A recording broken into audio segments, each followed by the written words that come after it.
Obviously, none of you know me, or not most of you know me, and I don't know you either, so we're starting a really nice relationship. First off, my name is Lilia, and I'm here to talk to you a little bit about this book fair that's been going on this week.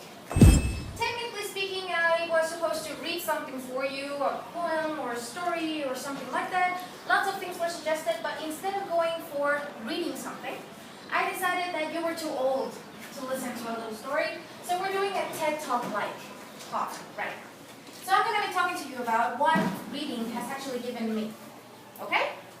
And I hope this will make you think a little bit more about what reading can give to you guys. So we're going to divide it very simply. We're just going to talk about 3 particular quotes. Here we go. Quote number 1. Where there's a will, there's a way. Anybody knows who said that? No. Jonas. No. Second option, anybody knows? Where there's a will, there's a way. No. The person who said that was Theodore Roosevelt. Theodore Roosevelt was very important, actually. USA press. What he said was very important. Where there's a will, there's a way. What does that mean? A couple of weeks ago, a very good friend of mine told me, if you want to run a marathon, that's what you want, but you will lose. And she was right. If I wanted to run a marathon tomorrow, I would lose miserably. If there was a zombie attack today, I would probably die miserably, because I cannot run that fast. But that's not exactly what this thing is about. Where there's a will, there's a way means if you want something to happen to you, if you want something to happen in the future, you have to find a way to make it happen. Most of you, I don't know all of you, but most of you really want to study college and graduate from college. Statistically speaking, 20% of you guys that are sitting down here right now are not going to do it for a variety of reasons. Your families, I'm pretty sure, have the money to send you to college and pay off your school. That's your means. But you have to find a way. Being rich, having the money, does not make you smart. That does not give you 10s in your exams. You give yourself 10 in the exam. You pass. You are the one who's going to become a lawyer. You're going to be the one becoming a doctor. And about 40% of you guys are going to study things that are not even created right now. 10 years ago, Google wasn't what it is now. And nowadays, Google is the most important place to work at in the world. Programmers all over the world are trying to get into Google. So most likely the job that you guys are going to have hasn't even been created. And that is the interesting part. Are you willing to do it? And if you are, you will find a way to do it. Quote number 2. And this one, I hope that you know who said it, is be the change you want to see in the world. Who said that? Thank you so much. That was famous. Be the change you want to see in the world. But where do I stand in that? Do you like the idea of men hitting their wives? No. So then what do you have to do?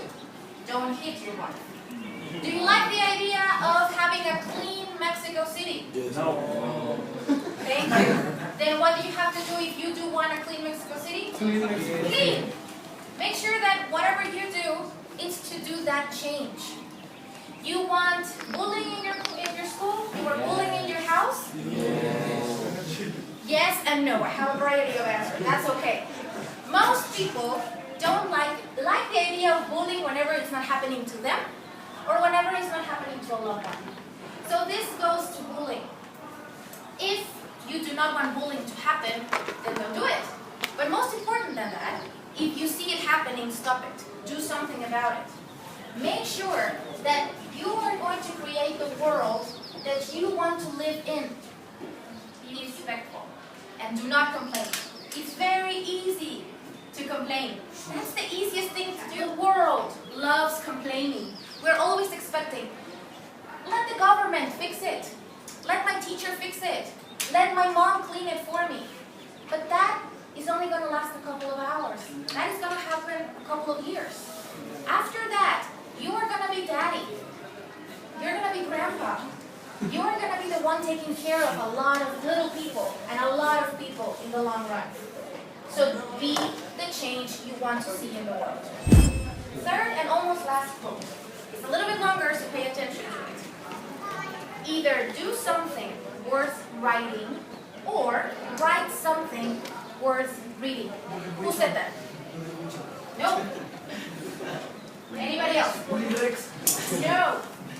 Not a lot of people from Minecraft do philosophy. Winston Churchill. Almost, but not exactly. The person, I'm sorry, who said that was Benjamin Franklin. And obviously, you guys know Benjamin Franklin from the $100 bills. But other than just being in $100 bills, Benjamin Franklin was a really wise man. He was an inventor, he was a philosopher, and one of the most important things he did into America was helping with a lot of the independence situation. But other than that, do something worth writing. Let's go for the first part of the sentence. What does that mean? Be someone that people would like to write about.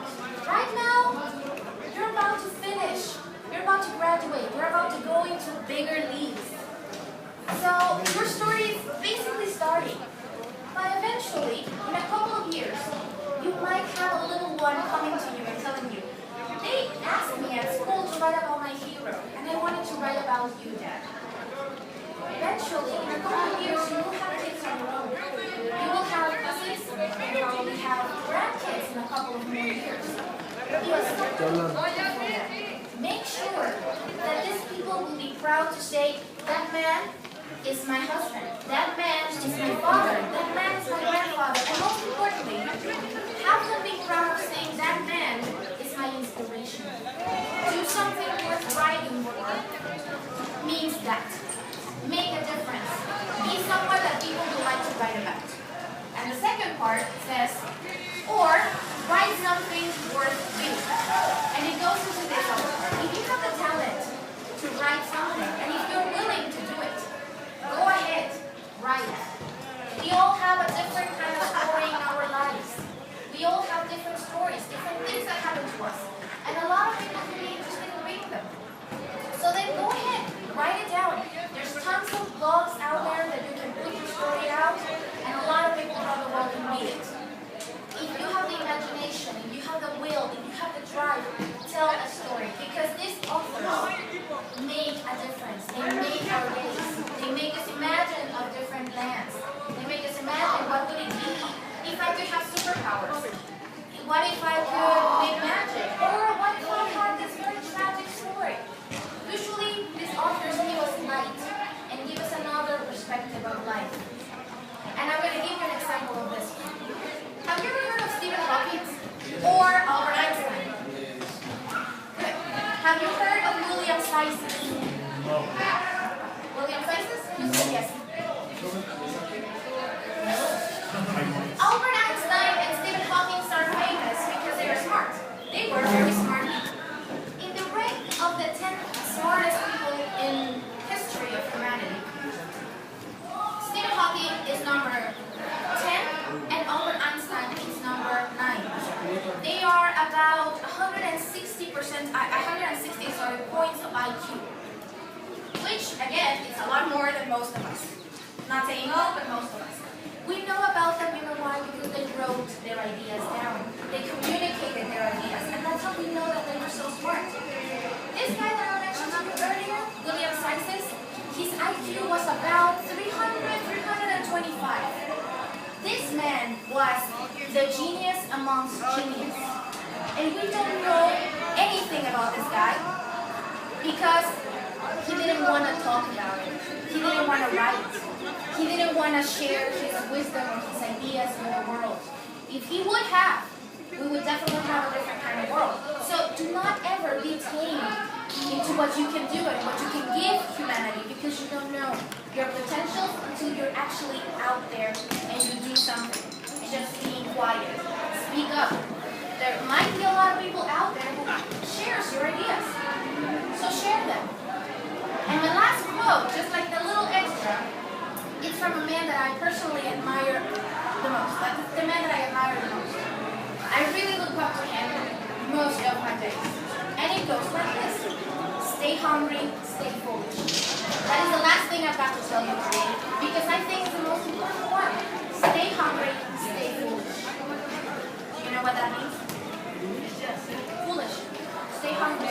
Do you know what that means? Do you know who said it? No.